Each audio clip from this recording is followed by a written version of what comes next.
Hello guys, welcome to my YouTube channel. তো তোমরা সবাই কেমন আছো? আশা করছি অনেক ভালো আছো। আমিও অনেক ভালো আছি। তো তোমরা যারা সকালের ব্লগটা দেখেছো তারা জানো যে আমরা এসেছি দীঘাতে, আর বিকেলবেলা আমরা সবাই মিলে এসেছিলাম জগন্নাথ ধামে। তো চলো তোমাদেরকে আজকে সেই ব্লগটাই পোস্ট করি। তো আমরা দুপুরে দীঘাতে চান টান করে বিকেলে সবাই রেডি হয়ে বেরিয়ে এসেছিলাম জগন্নাথ মন্দিরের জন্য। আর আমি আর আমার বান্ধবী পরেছিলাম গোপী ড্রেস।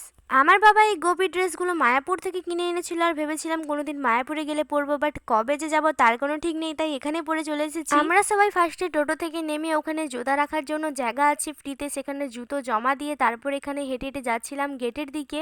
তো যেখান থেকে ঢুকেছিলাম গেট নাম্বার 2-তে, সেখানে কিন্তু সব ব্যাগপত্র আগে চেক করেছিল, তারপরেই মন্দিরের ভিতরে ঢুকতে দেওয়া হয়েছিল। এই রকেট গেছে এখন। আরে আমার ভাই জয় জগন্নাথ বললো, তোমরা জয় জগন্নাথ বলবে না? কমেন্টে তাড়াতাড়ি জয় জগন্নাথ লিখে দিয়ে যাও।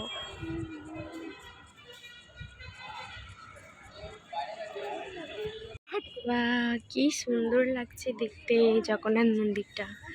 দারুণ, অনেক জায়গা জুড়ে ভর্তি, একদম সেই লাগছে মন্দিরটা, সেই। আমি মন্দিরটা নামে যত বলবো তত কম পড়ে যাবে, কারণ মন্দিরটা বাইরে থেকে যতটা না দেখতে সুন্দর, ভেতরে এত অপূর্ব কাজ করেছে যে কি বলবো, চোখ ধাঁধিয়ে যাবার মতো। আর ভেতরে তো ফোন অ্যালাউ নেই, তাই ভেতরে ঠাকুরের কাছে যাওয়ার সময় ভিডিও নিতে পারিনি।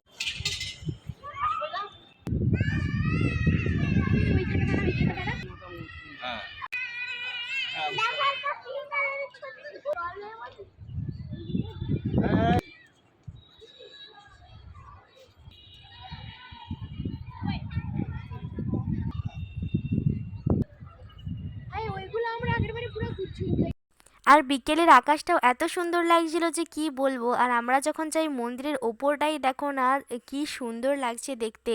মাই গড, রোজ অত উপরে উঠছে মানুষ, রোজ পুরীর মতো, রোজ সিরিয়াসলি সেম পুরী, দ্বিতীয় পুরী, 120 টা করতে হবে।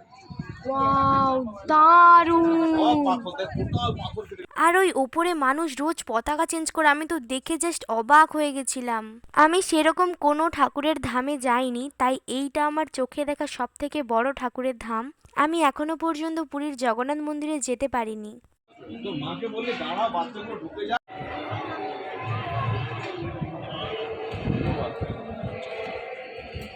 এত সুন্দর বাতাস দিচ্ছিল যে ভিডিওগুলো কি সুন্দর আসছিল। তো ঠাকুরের ওখানে ঢোকার আগে সামনে ডালি বিক্রি হচ্ছিল, ওখান থেকে আমার মা ডালি কিনে অলরেডি পুজো দিয়ে দিয়েছিল। এগুলো পুজো দেওয়ার পরের ভিডিও। ভেতরে তো ফোন অ্যালাউ নেই, তাই পুজো দিতে যাওয়ার আর ভেতরের একটাও ছবি ভিডিও আমি নিতে পারিনি।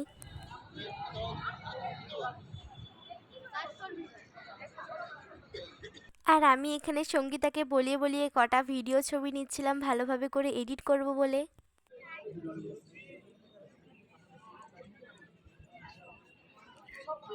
এই ব্লগে আমি কোনো বেশি ভিডিও দিতে পারিনি, কারণ ভেতরে ঠাকুরের পুজো দেওয়া থেকে কোনো ভিডিওই করতে দেয়নি, তাই আমি শুধু নিজের ভিডিও অ্যাড করে দিয়েছি। আমি এই ভিডিওটা করেছি অন্য ফোনে আর এডিট করছি অন্য ফোনে, তাই জন্য আমার ভিডিও অনেকগুলো হারিয়ে গেছে, খুঁজে পাচ্ছি না। যেহেতু আমার ফোনের ক্যামেরা খারাপ, তাই আমাকে বাবার ফোনে ভিডিও করতে হয় বেশিরভাগ, তাই মন্দিরের চারপাশের বেশিরভাগ ভিডিওই আমি খুঁজে পাই। তো ওখানে 1 ঘন্টার মতো বসে ভিডিও ছবি নেওয়ার পরে আমার মা বলছিল চল চল এবার দেরি হয়ে যাচ্ছে, গিয়ে আবার একটু সমুদ্রের ধারে যাব। আমি বলছিলাম যাচ্ছি, দাঁড়াও। আর এখানে জগন্নাথ প্রভুর একদম দুপুরের অন্নভোগ দিচ্ছিল, মহাপ্রসাদ। এটা 100 টাকা করে প্লেট নিচ্ছিল। আমাদেরও একটা জগন্নাথ ঠাকুরের মহাপ্রসাদ নিয়েছিল বাবা।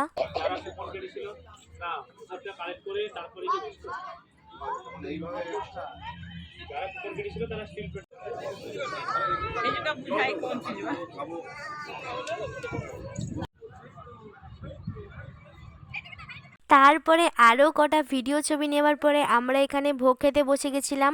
মন্দিরে অন্য পাশে চেয়ার টেবিল করে ব্যবস্থা আছে ভোগ খাবার জন্য, বাট সেটা আমরা জানতাম না, তাই এখানে বসে গেছিলাম। একজন খাচ্ছিল সেটা দেখে। চলো, জগন্নাথ মন্দির ঘোরা ইজ কমপ্লিট। এবার যাবো আবার হোটেলে, রুমের দিকে।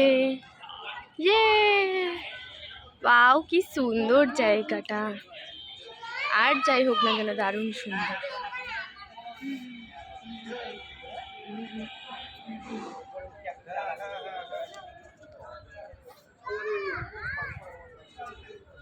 তো আজকে জগন্নাথ মন্দিরের ব্লগটা এতটাই থাক। তোমরা লাইক কমেন্ট শেয়ার করে সাবস্ক্রাইব করে পাশে বেল আইকনটা ক্লিক করে দিও। তো চলো যাই এবার হোটেলের দিকে, তারপরে আবার নিউ দীঘাতে যাব। তো সেই ব্লগটা আবার শেয়ার করবো, দেখবে তোমরা, ঠিক আছে? Tata, bye bye.